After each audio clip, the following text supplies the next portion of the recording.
माताएं बहनें इधर बैठी हुई हैं, आप लोगों से हमारा कहना है, ऐसे तो इस देश में जो नारी जाति है, नारी जाति के लिए कोई अधिकार नहीं था, कोई हक अधिकार नहीं था।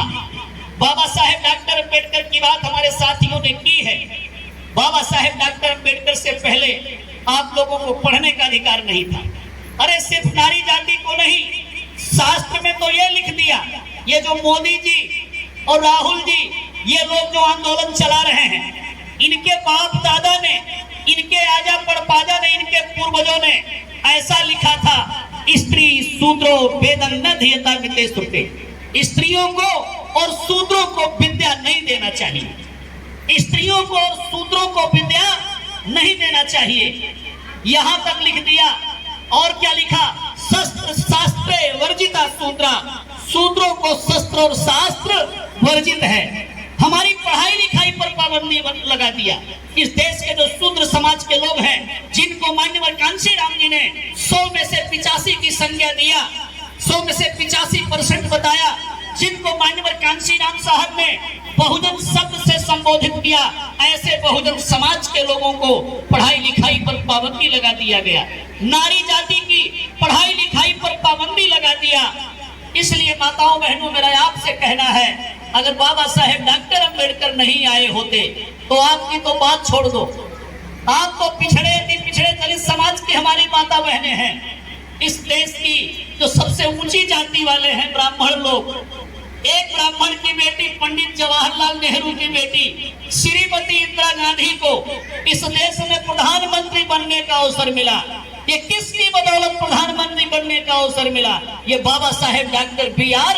अम्बेडकर की बदौलत मिला। अगर बाबा साहेब ने संविधान नहीं बनाया होता, बाबा साहेब डॉक्टर अम्बेडकर नहीं आए होते, तो इंदिरा गांधी प्रधानमंत्री नहीं बनती, अपने हस्बैंड फिरोज गांधी का पजामा साफ कर रही होती, चौका बर्तन करती, इस देश का प्रधानमंत्री बनने का अवसर नहीं मिलता। इसलिए ये आंदोलन जो बाबा साहेब डॉक्टर अम्बेडकर का है, ये मेरी माताएं बहनें इसको समझें। जैसा अभी हमारे प्रदेश के प्रभारी ने कहा है, अनिल कुमार जी ने, कि आप शिव चर्चा ना करें, आप भीम चर्चा करें। आप अपने मोहल्ले में, अपने गली में आप बाबा साहेब डॉक्टर अम्बेडकर की बात बताएं, वो हमारे उद्धारक थे, ये बात तो आप बताएं। लेकिन गोपालगंज में मैं बोल रहा हूं, इसलिए मेरा ध्यान उधर की तरफ चला जा रहा है। अभी हमारे साथी एक मंच पर बोले हैं, संजय मंडल जी, कि हमने धोखा दिया, लेकिन हमने धोखे में सुधार कर लिया।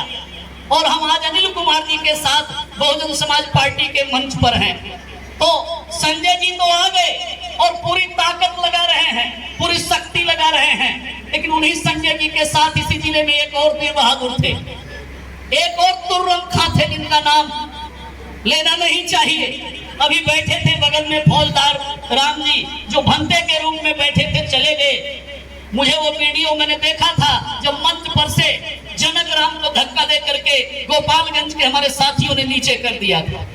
तो सम्मानित साथियों, एक तरफ तो ये नारा लगा रहे हैं कि आग लगी हुई है, देश जल रहा है, तबाही मची हुई है, चारों तरफ जला है, कहीं मणिपुर जल रहा है, कहीं हरियाणा जल रहा है, और बिहार के हर जिले में, हर गांव में कहीं हत्या हो रही है, कहीं बलात्कार हो रहा है, उत्तर प्रदेश में तबाही मची हुई है, मध्य प्रदेश में तबाही मची हुई है, सारे राज्यों में तबाही मची हुई है। और जब तबाही मची हुई है तो ऐसे हमारे सूरवीर लोग उसी भारतीय जनता पार्टी के पाले में खड़े। अभी जब चुनाव का दौर इधर था, मध्यावधि चुनाव था, इधर गांव-गांव घूम करके हम लोग प्रचार कर रहे थे, बड़ा गौरव महसूस हुआ। हमारी माताएं बहनें निकल के आती थी और वो कहती थी कि हम अब की बार इस जनक चमार को सबक सिखाएंगे और हम हाथी पर बटन दबाएंगे। सम्मानित साथियों, मेरा आपसे कहना है, आपको ऐसे लोगों के चक्कर में नहीं आना है जिन्होंने देश चलाने वालों के साथ खड़े हैं, देश बर्बाद करने वालों के साथ खड़े हैं। ऐसे हिंदू के चक्कर में आपको नहीं आना है। माननीय कांशी राम जी ने जिस 85% बहुजन की बात करी, उसमें 22.5% शेड्यूल कास्ट शेड्यूल ट्राइब के लोग हैं, तो उसमें 52% हमारे पिछड़े समाज के भाई हैं, तो उसमें लगभग 12-13% मुसलमान भाई भी हैं। मानवर कांसी राम जी ने ये बात बताई थी हम लोगों को कि कभी कोई मोहम्मद बिन कासिम इधर आए भारत में, उन्होंने अपना राजपाट करने के इरादे से आए, और जब वो आए तो उनके साथ कोई 40 मुसलमान आए थे पैगंबर मोहम्मद का पैगाम लेकर के। 40 मुसलमान आए थे पैगंबर मोहम्मद का पैगाम लेकर के, और आज वो मुसलमान 40 नहीं हैं। देश का बंटवारा होने के बाद भी मैं समझता हूं हमारे देश में उनकी आबादी 25 करोड़ से कम नहीं है। 40 लोग 25 करोड़ कैसे हो गए, ये बात समझने की है। इसलिए कि यहाँ बीजेपी का सांसद है और हमारा ही कोई भाई उनकी पूंछ पकड़ के लटका है, हमें नेस्तनाबूद करवाना चाहता, हमारा सफाया करवाना चाहता है। इसलिए इस बात को डिफाइन करना जरूरी है। यहाँ हमें हिंदू मुसलमान के चक्कर में नहीं पड़ना है। हमें यहाँ पर मुसलमान हमारा दुश्मन नहीं है। सम्मानित साथियों, तो 40 लोग ये 25 करोड़ कैसे हो गए जिनको पैगंबर मोहम्मद का पैगाम समझ में आया।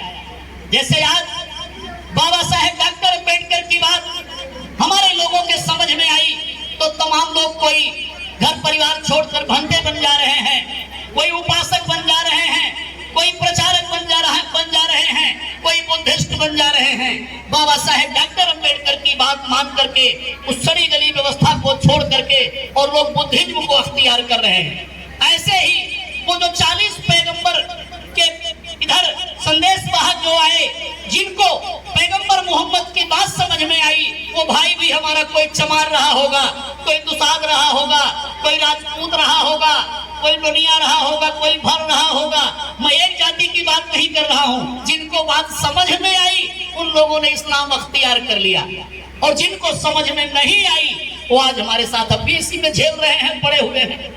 जिनको बात समझ में आई उसमें से कुछ ईसाई हो गए, जिनको बात समझ में आ रही है वो लोग बौद्ध हो रहे हैं। तो कहने का मतलब वो जो 12-14% आबादी अल्पसंख्यकों की है, धार्मिक अल्पसंख्यकों की है, वो कोई विदेश से पकड़ के लाए हुए लोग नहीं है, वो हमारे भाई हैं। हमसे उनका कभी खून का रिश्ता था, वो हमारे ही लोग थे। उन्होंने धर्म बदल करके वो माइनॉरिटी में गए हैं। इसलिए हमें हिंदू मुसलमान के चक्कर में फंस के, इन भाजपा वालों के चक्कर में फंस के, आरएसएस के चक्कर में फंस करके हमको देश नहीं जलाना है, हमें देश चलाने वालों में नहीं शामिल होना है। सम्मानित साथियों, एक छोटी सी कहानी सुनाना चाहूंगा।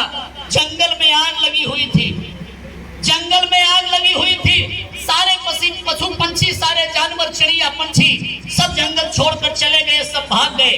एक छोटी सी चिड़िया, कोई गौरैया टाइप की, पास में नदी बहती थी, वो नदी में जाती थी और पानी में अपना चोंच डालती थी, एक बूंद पानी लेकर के आती थी और वो जंगल में डालती थी।